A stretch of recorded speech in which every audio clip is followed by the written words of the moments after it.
Namaste.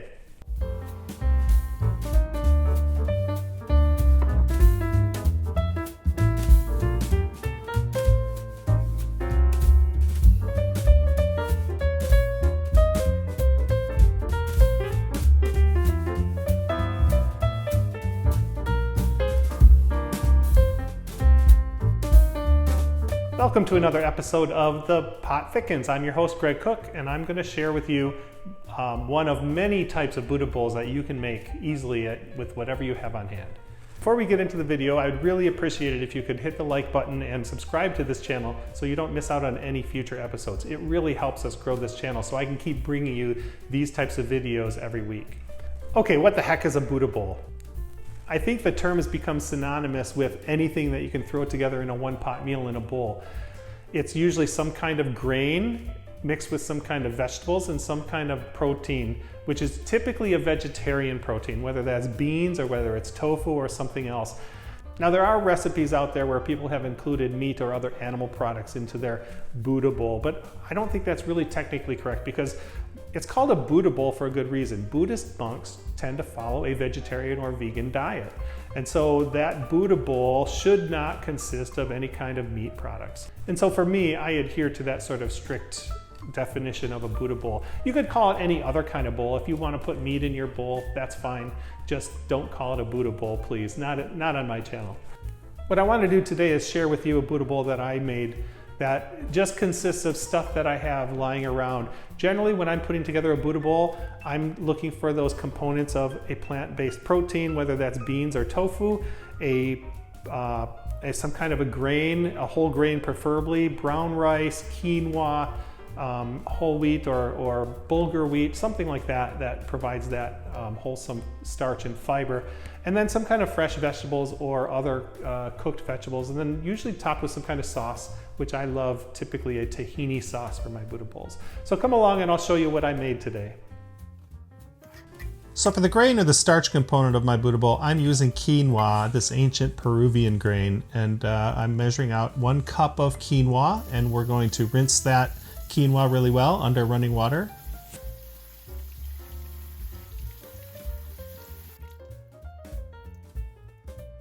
The washed quinoa is going to be added to a pot with 2 cups of water.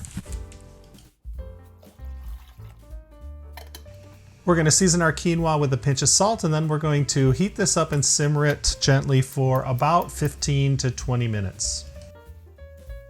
Throughout the cooking, you want to occasionally stir the pot so that it doesn't burn or stick on the bottom. Once the quinoa gets cooked and most of the moisture is gone, then you know you're ready. At this point, what you want to do is turn off the flame, put the lid on, and don't touch it for at least 5 minutes. After 5 minutes, fluff it up with a fork and you have the perfect cooked quinoa.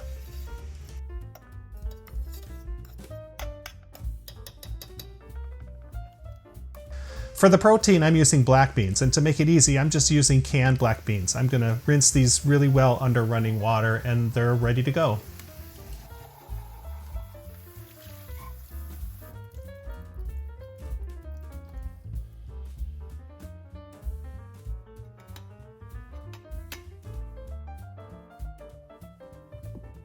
I'm going to use a variety of vegetables in this Buddha bowl, but first I'm going to slice up and then finely julienne some carrots.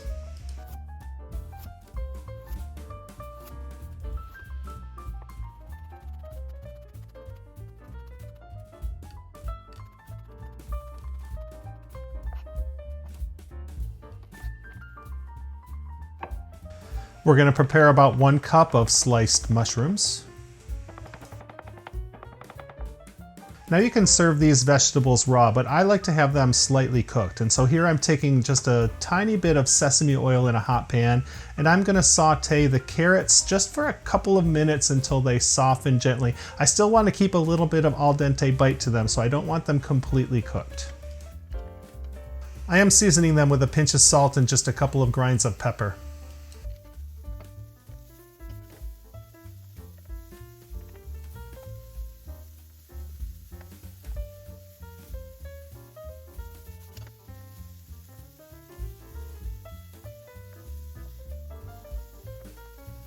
Once the carrots have softened a bit, I'm going to set those aside to cool.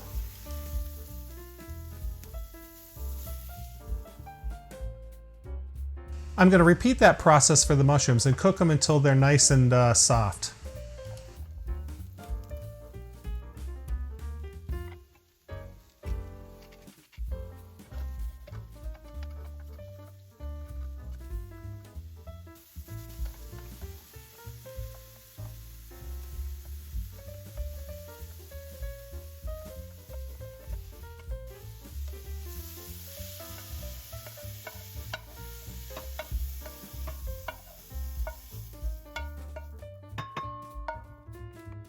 I'm going to use some roasted red pepper. If you want to see how I roast the perfect pepper, you can find a link in the description box below. In my opinion, every Buddha bowl has to have some fresh greens, and I'm just using what I have available in the refrigerator. Today I have some romaine lettuce that I'm slicing up finely.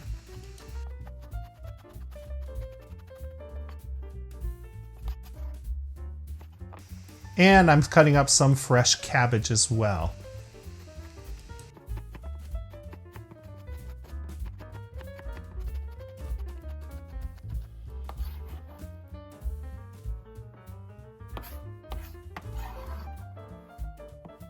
Here I'm slicing up some green onions to garnish the top of my Buddha bowl.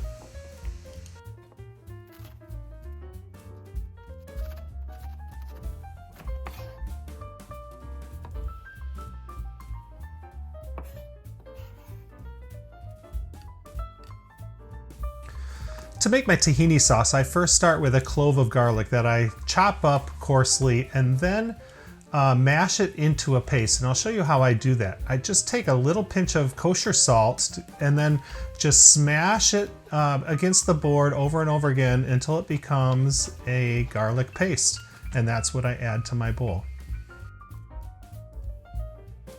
I'm going to start with about 1 tablespoon of tahini for this, and then I'm going to add about a teaspoon of soy sauce.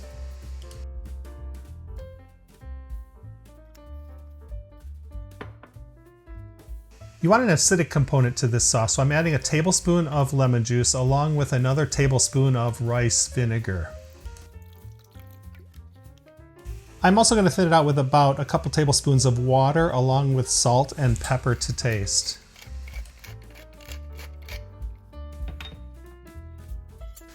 I'm going to whisk this up while slowly drizzling in some olive oil to thicken it and make a dressing.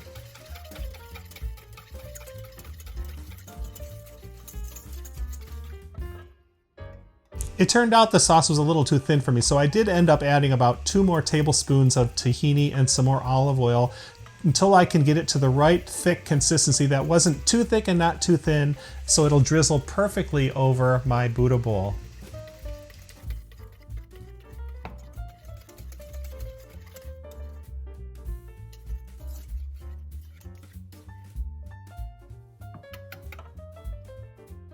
Now that we have all of our components ready, we can assemble the Buddha bowl. I'm starting with a base of quinoa in the bottom of the bowl, and around that I'm going to place the greens, the cabbage on one side and the lettuce on the other.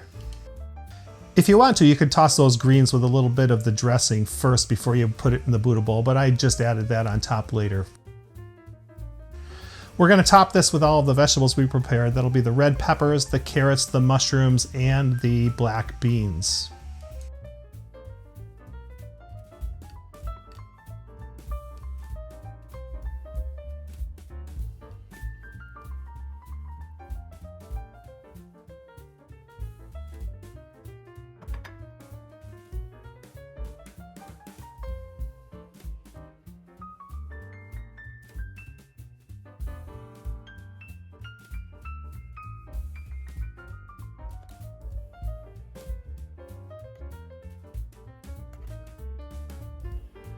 To complete the bowl, we're going to top it with our tahini dressing and garnish it with those green onions. And that's it. That's the bowl. It is done. A delicious and nutritious Buddha bowl. Thank you for watching, and I hope this video inspires you to make Buddha bowls more often. Before you go, if you can do nothing else, please click the like button and subscribe to this channel. I can do a lot of things in the kitchen, but I can't grow this channel without all of your help. So thank you. Namaste.